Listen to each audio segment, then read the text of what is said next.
100% ഞാൻ സിനിമയിലേക്ക് വരുമെന്ന് വീട്ടിൽ ആരും വിചാരിച്ചിട്ടില്ല. കാരണം ഞാൻ കുറച്ച് എന്നെ പെണ്ണ് കാണാൻ വരുന്നതും കല്യാണം നടക്കാതെ പോകുന്നതും ലാസ്റ്റ് എനിക്ക് ഇങ്ങനെ സങ്കടം, ഒരു ദുരിതമാണ് എനിക്ക്. അന്ന് എൻ്റെ അടുത്ത് പറഞ്ഞു, നീ നായികയാവാൻ നിൽക്കരുത്, നീ ഭാവിയിലെ KPS ലളിതയാണ്, നീ നായികയാവും, KPS ലളിതയായിട്ട് നിന്നാൽ നിനക്ക് ജീവിത അവസാനം വരെ നിൽക്കാം സിനിമയിൽ, അതുകൊണ്ട് നായികയാവണ്ട. ഓ നമ്മളാരാ, ഇതൊക്കെ വലിയ വലിയ ആൾക്കാരായില്ലേ, നമ്മളൊക്കെ പഴഞ്ചനായി. എനിക്ക് ഫോൺ വരുന്നത് മുഴുവൻ എനിക്ക് വേറെ ഏതോ റിലേഷനാണെന്നെന്തോ ഇയാൾ പറയും. അപ്പോൾ കർണക്കുറ്റി നോക്കി അടിച്ചിട്ട് പറയും, എൻ്റെ മോളെ സംശയിക്കുന്നോടെ മഹാഭാ. ഈ കഷ്ടം തോന്നിയ നിമിഷങ്ങൾ പറഞ്ഞാൽ അമ്മ ലാസ്റ്റ് നിമിഷം ഒക്കെ എൻ്റെ അടുത്ത് പറയുന്നത്, എന്താടി എന്നെ വിളിക്കാത്തെ, എന്നെ വിളിക്കാൻ പറയടി എന്നൊക്കെ പറയുന്ന ഇതൊക്കെ ഉണ്ട് എനിക്ക്. ഞാൻ പിന്നെ മനോരമ അവരോട് പറഞ്ഞു, വിളിക്ക്, ചെറുതാണെങ്കിൽ ഇരിക്കട്ടെ, ഒരു അവരത്രത്തോളം അഭിനയിക്കാൻ ആഗ്രഹിച്ചിരുന്നു.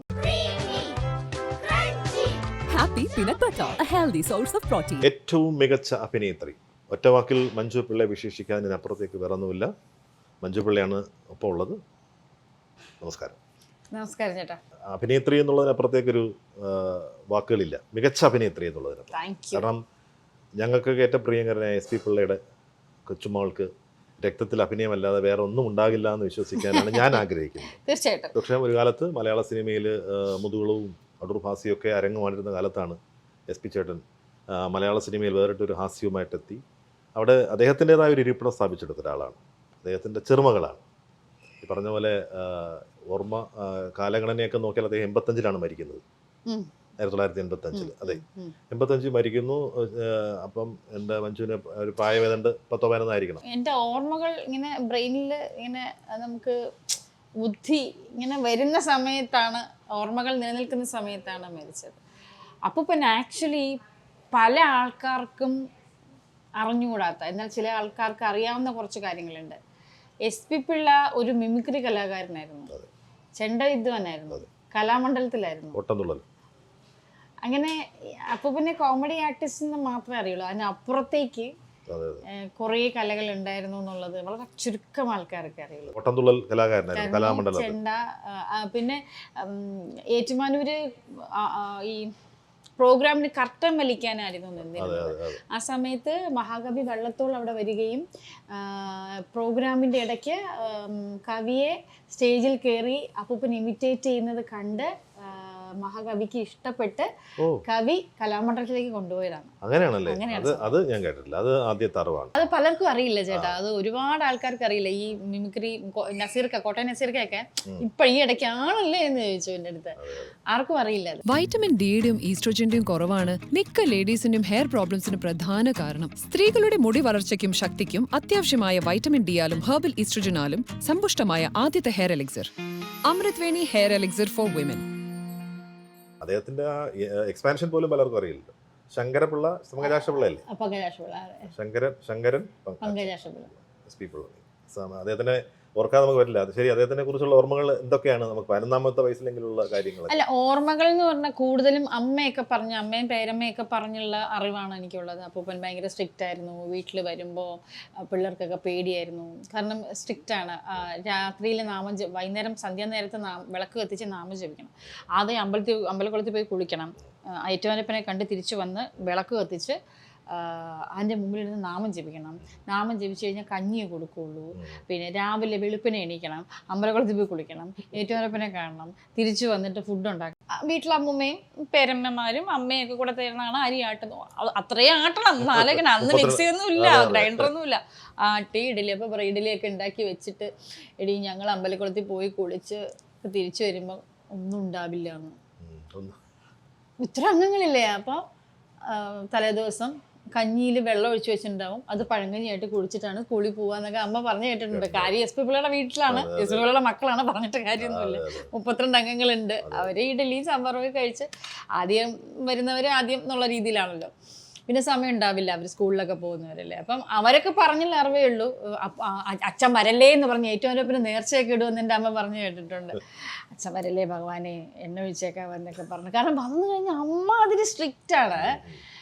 ആരെങ്കിലും പറയോ ഇങ്ങനെ കോമഡി കളിക്കുന്ന ആള് വീട്ടില് സ്ട്രിക്റ്റ് ആണെന്ന്? അപ്പൊ അമ്മാവനൊക്കെ ഈ തൂണില് ഇരുന്ന് നാമം ജപിക്കാൻ ഇരുന്നിട്ട് ഇങ്ങനെ കണ്ണിങ്ങനെ അടഞ്ഞു പോകുമ്പോൾ തൂണും തലയും കൂടെ വെച്ച് അടിച്ചു കൊടുക്കും എന്ന് പറഞ്ഞു കേട്ടിട്ടുണ്ട്. അത്ര സ്ട്രിക്റ്റ് ആണ്. കഞ്ഞി അല്ലാതെ വേറെ ഒന്നും കൊടുക്കത്തില്ല, കഞ്ഞി കുടിച്ചോണം, അങ്ങനത്തെ ഒരു ഇതായിരുന്നു. അപ്പം ഇന്നത്തെ പോലെ അല്ലല്ലോ, ഫോണ് വിളിക്കണമെങ്കിൽ കോൾ ബുക്ക് ചെയ്ത് ഒക്കെ അങ്ങനെയാണല്ലോ. പിന്നെ 6 മാസത്തിലൊരിക്കലാണ്, 6 മാസം 8 മാസം കൂടുമ്പോൾ ഒരിക്കലാണ് വരുന്നത്. അത് ടെലിഗ്രാം വരുന്നുണ്ടെന്ന്. അങ്ങനെയൊക്കെ വരുമ്പോൾ 4 വഴിക്ക് ഓടുമെന്ന് പറയും, ആ പരിസരത്തെ ഉണ്ടാവില്ല എന്ന് പറയും. അങ്ങനെ ഒരു കാലമായിരുന്നു എന്ന് പറഞ്ഞു കേട്ടിട്ടുണ്ട്. പക്ഷെ എൻ്റെയൊക്കെ ഓർമ്മ വെച്ച സമയമായപ്പം അപ്പൂപ്പനൊരു ക്ഷീണിതാവസ്ഥയിലായി, ക്ഷീണമായി. അപ്പം റെസ്റ്റാണ്. അപ്പോൾ ആ സമയത്തൊക്കെ പറഞ്ഞ് ഇങ്ങനെ ഭീകരനാണ് എന്ന് പറഞ്ഞു കേട്ടുള്ള അറിവ്. അപ്പം അടുത്ത് പോകാനൊക്കെ പേടിയും കാര്യങ്ങളൊക്കെ ആയിരുന്നു ഞങ്ങളെ കൊച്ചുമക്കൾക്ക്. പക്ഷെ എനിക്കെന്തോ പണ്ടും അങ്ങനെ പേടിയൊന്നും തോന്നിയിട്ടില്ല. ഞാൻ പോയിട്ട് ഫ്രണ്ടിൽ നിന്നിട്ട് ഇതൊക്കെ വിളിക്കും, സമരമൊക്കെ ചെയ്യും. SP ചുമ്മാ ഒരു കാര്യമില്ലാതെ കൊടിയൊക്കെ പിടിക്കും. SP പിള്ള, കുപ്പി പിള്ള, സിന്ദാബാദ്, നീതി പാലിക്കണം എന്നൊക്കെ പറഞ്ഞിട്ട് ഞാനൊരു 6 വയസ്സിലൊക്കെ പോയിട്ട് അതൊക്കെ എനിക്ക് ഓർമ്മയുണ്ട്. പിന്നെ എൻ്റെ കസിൻസ് ഒക്കെ ഉണ്ടാവും പുറകില്. ഈ കപ്പത്തണ്ടില്ലേ, കപ്പത്തണ്ടിന്റെ അറ്റത്ത് ഇല വെച്ച് കെട്ടി കൊടി പിടിക്കും. കൊടി പിടിച്ച് വിപ്ലവമൊക്കെ ഉണ്ടായിട്ടുണ്ട്. കാര്യം എന്താന്ന് വെച്ച് കഴിഞ്ഞാൽ പിള്ളേരെ കളിക്കാൻ സമ്മതിക്കില്ല, സ്ട്രിക്റ്റ് ആണെന്നൊക്കെ അറിയാവുന്നതുകൊണ്ട് ഞാനായിരുന്നു നേതാവ്. ഞങ്ങൾ മരത്തിന്റെ മേലേക്ക് വലിഞ്ഞു കയറാനും സമ്മതിക്കത്തില്ല. പണ്ടും ഇഷ്ടം പോലെ മരങ്ങളുണ്ടായിരുന്നു. പണ്ടും അപ്പൂപ്പൻ മൃഗസ്നേഹിയായിരുന്നു, മരങ്ങൾ ചെടികളൊക്കെ ഇഷ്ടമായിരുന്നു. അപ്പൊ പറമ്പ് നിറയെ ബദാം, മുന്തിരിങ്ങ വരെ ഉണ്ടായിരുന്നു. മുന്തിരി, പേരമരം, കസ്റ്റേർഡ് ആപ്പിൾ,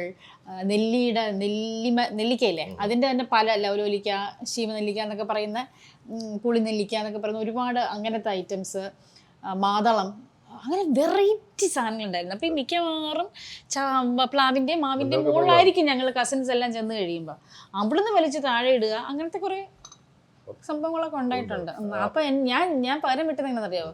ഞാൻ ഈ മുറുക്കാൻ ചെല്ലം തട്ടിയെടുത്ത് അമ്മായിമാർക്കൊക്കെ കൊണ്ട് കൊടുക്കുന്നത് ഞാനായിരുന്നു.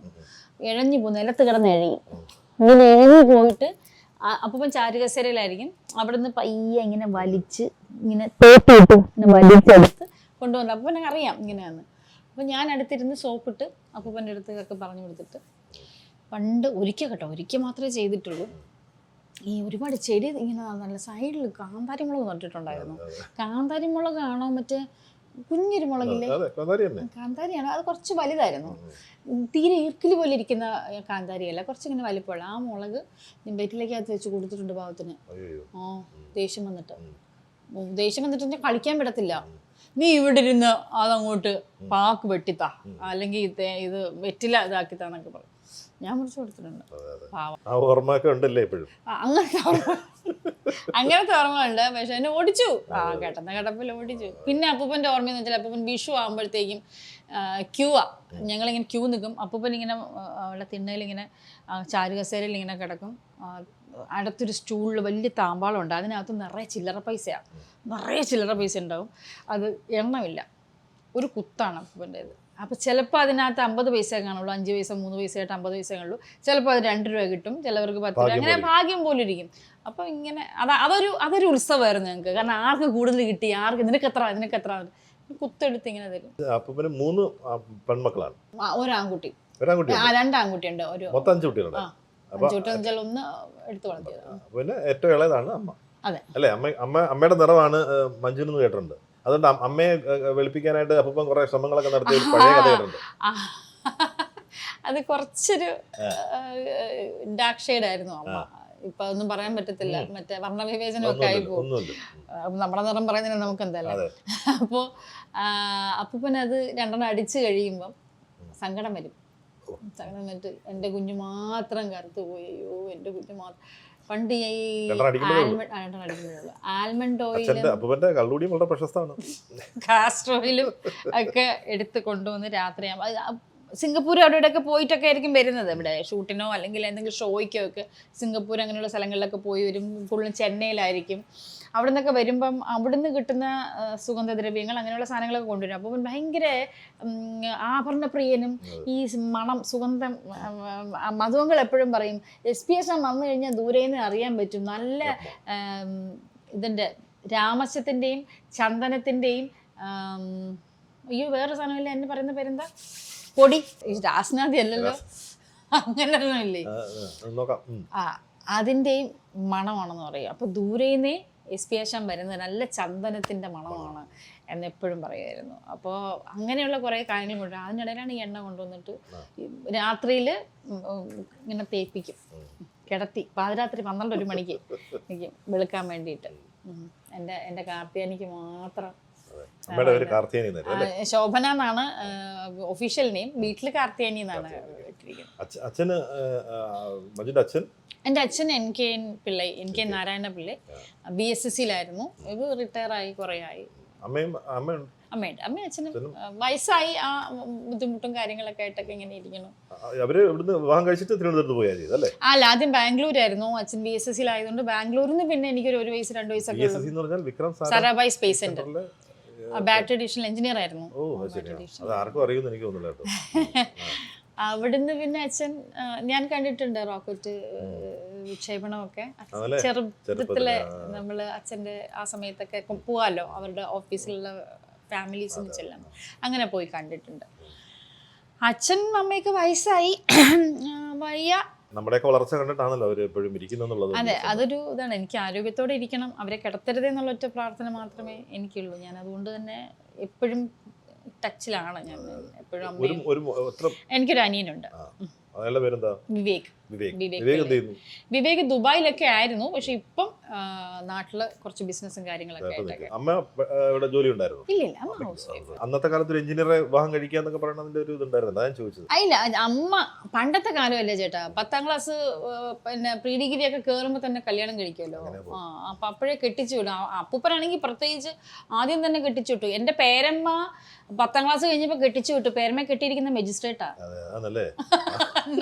എന്റെ പേരപ്പ മജിസ്ട്രേറ്റ് ആയിരുന്നു.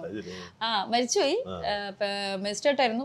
രണ്ടാമത്തെ ആളും 10ാം ക്ലാസ് കഴിഞ്ഞപ്പോ കഴിഞ്ഞു, എയർഫോഴ്സിലായിരുന്നു ഹസ്ബൻഡ്.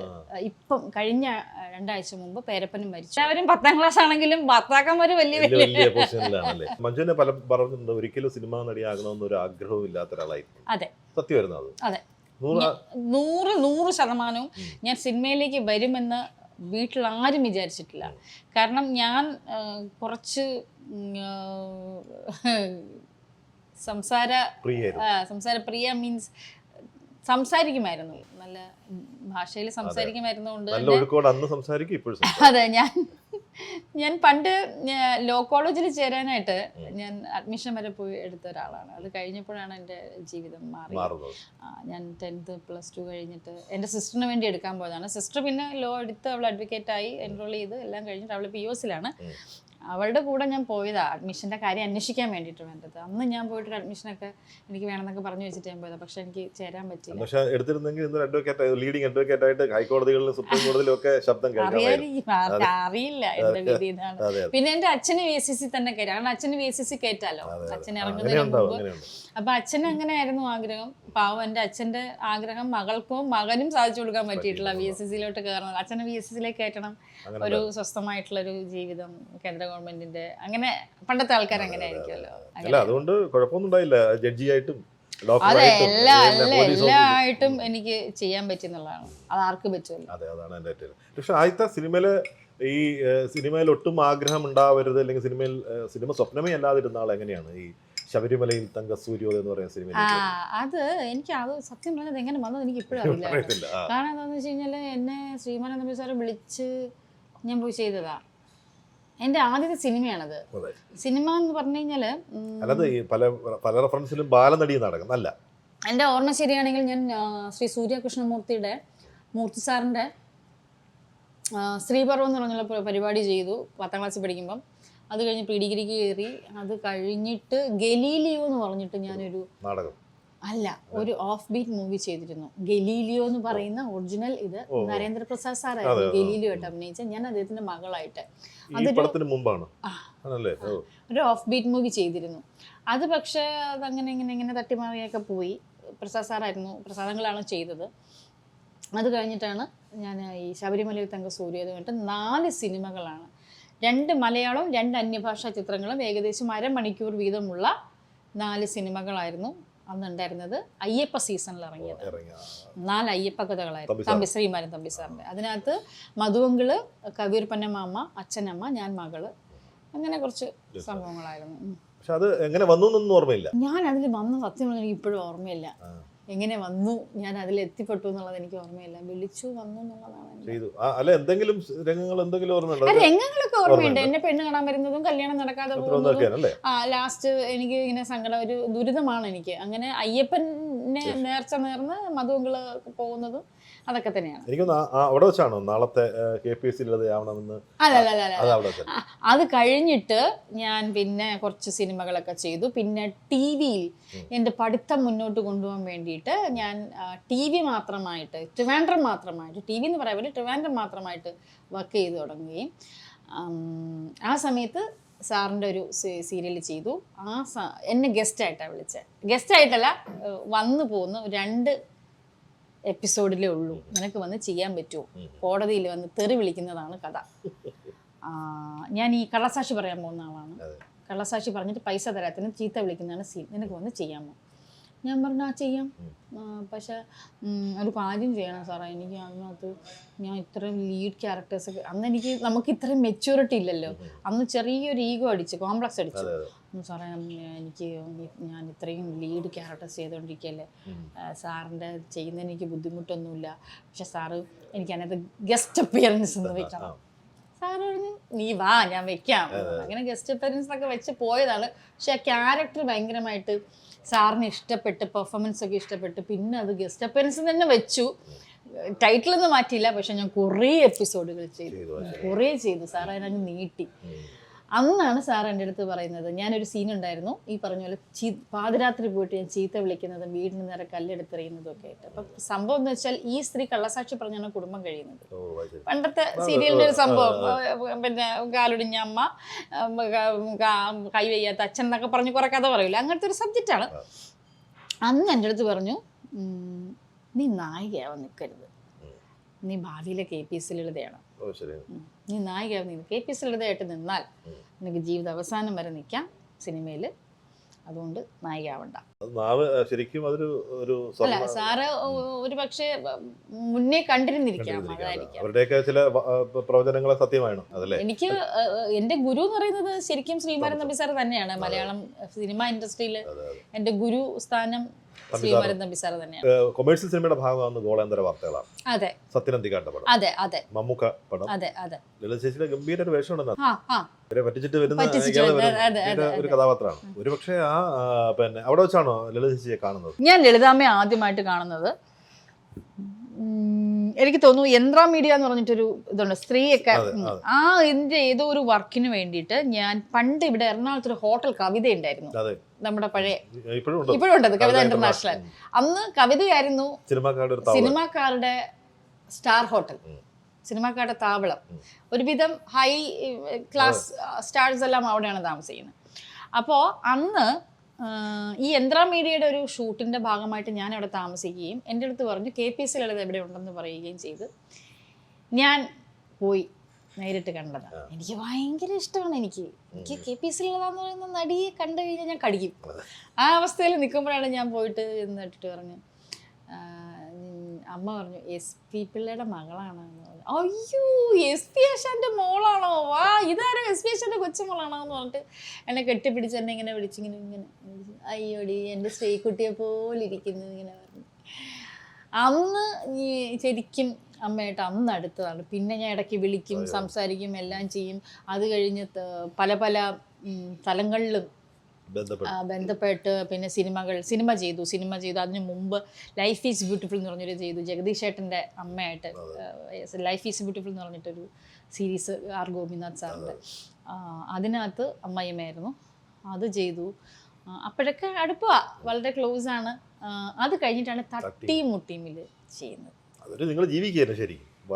ഞാൻ ലൈഫ് ഈസ് ബ്യൂട്ടിഫുൾ ചെയ്തുകൊണ്ടിരിക്കുമ്പോഴാണ് തട്ടിമുട്ടിമിലേക്ക് ഓഫർ വരുന്നത്. അന്ന് പിന്നെ ഞാൻ രണ്ടും കൽപ്പിച്ച്, അന്ന് ഞാൻ സീരിയൽസൊക്കെ കുറച്ച് മോളുണ്ട്, കുറച്ച് ഈ മെഗാ സീരിയൽസ് ഞാൻ നിർത്തി വരുന്നൊരു സമയമായിരുന്നു. അപ്പോൾ തട്ടിമുട്ടിയും ചെയ്യാം, അപ്പോൾ അത് ഒരെണ്ണത്തിലേക്ക് ഞാൻ അങ്ങ് മാറി, തട്ടിമുട്ടിയും ചെയ്യാം എന്നുള്ളതിലേക്ക് മാറി. അങ്ങനെയാണ് ട്രിവാൻഡ്രത്തായിരുന്ന എന്നെ കൊച്ചിയിലേക്ക് താമസം മാറ്റിച്ചു.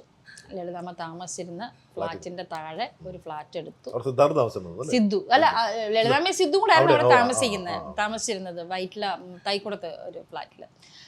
അതിൻ്റെ താഴെ 10 അമ്മയും 4 ഞാനും. പിന്നെ ഒരു ഇതായിരുന്നു, ഒരുമിച്ച് ട്രാവൽ ചെയ്യുക, ഒരുമിച്ച് സിനിമയ്ക്ക് പോവുക. എങ്ങാനും പറയാതെ സിനിമയ്ക്ക് പോയാൽ പിന്നെ ഒരു മാസത്തേക്ക് എനിക്ക് സ്വൈര്യം തരില്ലായിരുന്നു. നമ്മളാരാ, നമ്മളൊക്കെ വലിയ വലിയ ആൾക്കാരായില്ലേ, നമ്മളൊക്കെ പഴഞ്ചനായി എന്നൊക്കെ പറഞ്ഞ് അയ്യോ. അത് ഇംഗ്ലീഷ് സിനിമ കാണാൻ പോയാലും അതെ, ഒരു ഭാഗം മനസ്സിലാകത്തില്ലെങ്കിൽ ഇംഗ്ലീഷ് സിനിമ കാണാൻ പോയാലും പറയും. അവര് മക്കളും പറയും ചേച്ചി പോകുമ്പോൾ കൊണ്ടുപോകണേ. കാരണം അവർക്ക് സമയം ഒന്നാമത് സിദ്ധുവിന്റെ ഫ്രണ്ട്സ്, സിദ്ധുവിന്റെ സിനിമകൾ ആയിട്ട് ഇങ്ങനെ നടക്കുമായിരുന്നു. ശ്രീകുട്ടി ഇവിടെ ഇല്ല. കൂടുതലും ഞാൻ തന്നെയാണ്. മിക്കവാറും ഞങ്ങളെ ലുലുവിൽ കാണാമായിരുന്നു പണ്ട് സിനിമ കാണാനായിട്ട്. ആ തട്ടിമുട്ടിയിലെയും നിങ്ങളുടെ രണ്ടുപേരുടെയും ഒരു കൊടുക്കൽ വാങ്ങലുണ്ടല്ലോ, അതൊരു ഒരുപാട് സിനിമകൾ ചെയ്തിട്ടുണ്ടെങ്കിലും ഇത് ഈ പറഞ്ഞ സ്ത്രീ പ്രേക്ഷകർക്ക് വീട്ടിലുള്ളവരെ രണ്ടുപേരും അങ്ങോട്ടും ഇങ്ങോട്ടും കലഹിക്കുന്നുണ്ട്, ഇടയ്ക്ക് ബഹളം ഉണ്ടാക്കുന്നുണ്ട്, ചിരിക്കുന്നുണ്ട്, എല്ലാം നടക്കുന്നുണ്ട്. മോഹനവല്ലിയും മറ്റേ മായാവതി അമ്മയും അല്ലേ? അതൊരു ശരിക്കും ജീവിക്കുക തന്നെ ആയിരുന്നില്ലേ നിങ്ങള്? ഉറപ്പായിട്ടും. അത് രാവിലെ എഴുന്നേറ്റ് പോകുന്നു, വൈകുന്നേരം തിരിച്ചു വന്ന് കിടക്കുന്നു എന്നുള്ളത്. ഒരുമിച്ചാണല്ലോ പോകുന്നതും വരുന്നതും. ഒരു വീട്ടിൽ നിന്ന് പോകുന്നു, ആ വീട്ടിൽ പോയി ഒരു ബഹളം വയ്ക്കുന്നു, തിരിച്ചു വരുന്നു, അവിടെ ജീവിക്കുക തന്നെ ആയിരുന്നു ശരിക്കും. അതൊരു നല്ല സാധാരണ അമ്മായിമ്മയും മരുമോളെയും വെട്ടാൻ നിൽക്കുന്നവരെയല്ലേ, വെട്ടാൻ നിൽക്കുന്ന അമ്മായിമ്മയും മരുമോളെ. ഇത് പക്ഷെ അങ്ങനെയല്ല. തമ്മി കലഹിക്കെങ്കിലും പുറത്തുനിന്ന് ഒരാൾ വന്നു കഴിഞ്ഞാൽ ഇവരൊന്നാവും. അതിനകത്ത് ഒരുപാട് നല്ല മുഹൂർത്തങ്ങൾ ഉണ്ടായിട്ടുണ്ട്. ഭർത്താവ് എന്നെ ഇതാക്കുമ്പോൾ മകനെ അടിച്ച് കർണക്കുറ്റി നോക്കി അടിച്ചിട്ട് പറയും എൻ്റെ മോളെ സംശയിക്കുന്നോടാന്ന്. കാരണം എനിക്ക് ഫോൺ വരുന്നത് മുഴുവൻ എനിക്ക് വേറെ ഏതോ റിലേഷനാണെന്ന് എന്തോ ഇയാൾ പറയും. അപ്പോൾ കർണക്കുറ്റി നോക്കി അടിച്ചിട്ട് പറയും എൻ്റെ മോളെ സംശയിക്കുന്നോടാ മഹാഭാവി എന്ന് പറഞ്ഞിട്ട് ഇറക്കി വിടുന്ന സീനൊക്കെ ഉണ്ട്. അപ്പം അതൊരു നല്ല മെസ്സേജ് തരുന്ന ഒരു സീരീസും കൂടെ ആയിരുന്നു. 12 വർഷത്തോളം അഭിനയിച്ചു. 12 വർഷം എന്ന് പറയുന്നത് ഇത്രയും ലോങ് ടേം അല്ലേ. ഇപ്പൊ ചെലവ് കൂടുതലാ, അപ്പൊ കൂടുതൽ കാണിക്കും. ലളിതാമ്മ ആക്ച്വലി അവസാനമൊക്കെ വയ്യാതായപ്പോ അമ്മയ്ക്ക് പറ്റില്ല, ഓർമ്മയിൽ നിൽക്കുന്നില്ല. അത് ലൈവാണല്ലോ, പ്രോംപ്റ്റിംഗ് ഇല്ല, ഓർമ്മയിൽ നിൽക്കുന്നില്ല, പറയാൻ പറ്റുന്നില്ല. അങ്ങനെ ഹോസ്പിറ്റലൊക്കെ ആയിട്ട് ഈ കഷ്ടം തോന്നിയ നിമിഷങ്ങൾ പറഞ്ഞാൽ അമ്മ ലാസ്റ്റ് നിമിഷം ഒക്കെ എൻ്റെ അടുത്ത് പറയുമായിരുന്നു എന്താടി എന്നെ വിളിക്കാത്ത, എന്നെ വിളിക്കാൻ പറയടി എന്നൊക്കെ പറയുന്ന ഇതൊക്കെ ഉണ്ട് എനിക്ക്. ഞാൻ പിന്നെ മനോരമ അവരോട് പറഞ്ഞു വിളിക്ക്, ചെറുതാണെങ്കിലും ഇരിക്കട്ടെ. അവരത്രത്തോളം അഭിനയിക്കാൻ ആഗ്രഹിച്ചു അമ്മ. മോളെ പോലായിരുന്നു, വഴക്ക് പറയും, അടിക്കും ഒക്കെ ചെയ്യും, പിണങ്ങിയിരിക്കും, പൊസസീവായിരുന്നു, അമ്മയെ കൂട്ടാതെ ഒന്നും ചെയ്യാൻ പറ്റില്ല, അങ്ങനെയൊക്കെ ആയിരുന്നു. എൻ്റെ അമ്മ അങ്ങനെയാണ്. അപ്പം എനിക്കറിയാം അമ്മ. ശരിക്കും ചേച്ചിയുടെ അസുഖം അറിയുന്ന ആദ്യത്തെ ഒരാള് മഞ്ജു തന്നെയാണെന്നോ അല്ലേ? അതെ, പുറത്തുനിന്ന് അറിഞ്ഞത് ഞാൻ തന്നെയാണ്. കാരണം നമ്മള് എന്തെങ്കിലും കാര്യം ഉണ്ടെങ്കിൽ അന്ന് മഞ്ജുവിനെയൊക്കെയാണ് കോണ്ടാക്ട് ചെയ്യായിരുന്നു. ഞാൻ കൂടെ ഉണ്ടായിരുന്നു. വയ്യാതെ കിടന്നപ്പോൾ എനിക്ക് കാണാൻ പറ്റി എന്നുള്ളതാണ്. അന്ന് ആരെയും കാണിക്കുന്നുണ്ടായിരുന്നു. അന്ന് വടക്കാഞ്ചേരി പോയി കഴിഞ്ഞപ്പോഴും സിദ്ധുവിനെ വിളിച്ചപ്പം സിദ്ധു പറഞ്ഞു എന്തിനാ ചേച്ചി, എന്തിനാ കാണണേ, അമ്മയുടെ നല്ല രൂപമുണ്ടല്ലോ അത് മതി. എന്നോട് ഞാൻ പേര് പറഞ്ഞൊരു വളരെ പ്രശസ്തനായ നടനും അത് തന്നെയാണ് പറഞ്ഞത്. എനിക്ക് ചേച്ചി ആ രൂപത്തിൽ കാണാൻ ഞാൻ ആഗ്രഹിക്കുന്നില്ല, വലിയ നടനാണേ അന്ന് പറഞ്ഞു. ഞാൻ പറഞ്ഞു ശരി എന്ന് പറഞ്ഞു. പക്ഷെ 10 മിനിറ്റ് കഴിഞ്ഞപ്പോൾ തിരിച്ചു വിളിച്ചിട്ട് പറഞ്ഞു സോറി ചേച്ചി, ഞാൻ നിങ്ങളുടെ ബന്ധം മറന്നുപോയി, ഇങ്ങനെ ചെയ്യാൻ പാടില്ലായിരുന്നു, ചേച്ചി എപ്പോഴാന്ന് വെച്ചാൽ ഒന്ന് കണ്ടിട്ട് പോകണം പറഞ്ഞു. ഞാൻ പറഞ്ഞു എനിക്ക് കാണണം സിദ്ധു, എനിക്ക് കാണണം എന്ന് പറഞ്ഞു. ഞാൻ പോയി കണ്ടു. എനിക്ക് കാണാൻ പറ്റില്ല എന്നൊന്നും പറയാൻ പറ്റില്ലായിരുന്നു, എനിക്ക് കാണണമായിരുന്നു. ഞാൻ അത്ര അടുപ്പായിരുന്നു. കണ്ടപ്പോൾ ഒന്ന് പേടിച്ചു. പേടി എന്ന് പറയാൻ പറ്റില്ല, എനിക്ക് വിഷമായിരുന്നു. എനിക്ക് ആക്ച്വലി അമ്മ ഉള്ളപ്പോഴൊക്കെ വയസ്സായി അവസാന നിമിഷമൊക്കെ എപ്പോഴും ഇറിറ്റേഷൻ വരുമായിരുന്നു, അമ്മയ്ക്ക് ദേഷ്യം വരുമായിരുന്നു. അപ്പോൾ അമ്മ എപ്പോഴും ചീത്ത പറയുമായിരുന്നു. മീൻസ് അങ്ങനെയൊക്കെയാണ്. ഞാൻ പിണങ്ങിയിരിക്കും, ഭക്ഷണം കഴിക്കാതിരിക്കുമ്പോൾ അതിനും ചീത്ത പറയും. അപ്പം അങ്ങനെയുള്ളൊരു അവസരം വന്ന സമയത്ത് ഈ ഒരു സിറ്റുവേഷൻ കണ്ടപ്പം അതിനെങ്കിലും എന്ന് എഴുന്നേറ്റ് എന്നെ ചീത്ത പറഞ്ഞിരുന്നെങ്കിൽ എന്ന് വിചാരിച്ചു പോയി. ഞാൻ ചെന്നിങ്ങനെ അമ്മ കണ്ണു തുറക്കമ്മ എന്ന് വിളിച്ചിട്ട് ആ സമയത്ത് ഇതുണ്ടായിരുന്നില്ല. അപ്പം ഞാനിങ്ങനെ മനസ്സ് വിചാരിച്ചു ചീത്ത പറയാനെങ്കിലും ഒന്ന് വിളിച്ചായിരുന്നേ. അതാണ് നമ്മൾ പറയുന്നത്, കണ്ണുള്ളപ്പോൾ കണ്ണിൻ്റെ വില എന്ന് പറഞ്ഞാൽ അതാണ്. നമുക്ക് ജീവിച്ചിരുന്ന സമയത്ത് തൊട്ടനും വീഴ്ചനും വഴക്ക് പറയുന്ന KPSC ലളിതാമ്മയെ മാത്രമേ അറിയില്ലായിരുന്നു. പക്ഷെ അതിൻ്റെ പുറയിലുള്ള സ്നേഹം എന്ന് പറഞ്ഞു കഴിഞ്ഞാൽ അത് ഞാൻ മനസ്സിലാക്കിയിരുന്നു കേട്ടോ. അത് അതുകൊണ്ടാണ് ഞാൻ ജീവിതത്തിൽ ഇത്രയും പ്രതിസന്ധികളിലൂടെ കടന്നു വന്ന ഒരു ചേച്ചിയെ ഞാൻ കണ്ടിട്ടില്ല എൻ്റെ ജീവിതത്തിൽ. സിനിമയിലാണെങ്കിൽ ഒരുപക്ഷെ സുരേഷ് ചേട്ടനൊക്കെ വർഷങ്ങൾ കൊണ്ട് അറിയാവുന്നതുകൊണ്ട് അറിയായിരിക്കും ലളിതാമ്മ വന്നൊരു ഭയങ്കര ഒരു ചേട്ടൻ്റെ അത് നമ്മളതിലേക്ക് പോകണ്ട. കാരണം അതൊക്കെ ഒരു അല്ലാത്ത ജീവിതത്തിൻ്റെ അതൊക്കെ ഒരു മഹാഭാരതത്തെ കാട്ടിയൊക്കെ വലിയ അനുഭവങ്ങളുടെ ഒരു അതൊക്കെ അതുകൊണ്ടാണ് ഈ സ്ക്രീനിൻ്റെ ഫ്രണ്ടിൽ വന്ന് നിന്ന് കഴിഞ്ഞാണല്ലോ ഒന്ന് ചിക്കുകൾ അനക്കിയാൽ മതി, അവിടെ നിന്നൊക്കെ ഈ ഭാവങ്ങളൊക്കെ ഓടി വരും നമ്മൾ അറിയാതെ. അപ്പോൾ അതിൻ്റെ ഒരു ടേക്ക് ഓഫ് എടുക്കുന്നു എന്നുള്ളത് ഞങ്ങളൊക്കെ സംബന്ധിച്ചുള്ള ആത്മാഭിമാനമുള്ളത്. മഞ്ജു ഞങ്ങളൊക്കെ മുന്നിൽ ഇരിക്കുമ്പോൾ ലളിത ചേച്ചി ഇടയ്ക്കിടയ്ക്ക് ഓർമ്മപ്പെടുത്താൻ കഴിയുന്നത് ഒരു വലിയ കാര്യമാണ്. Thank you so much. Thank you. അതൊരു ഭാഗ്യമാണ്.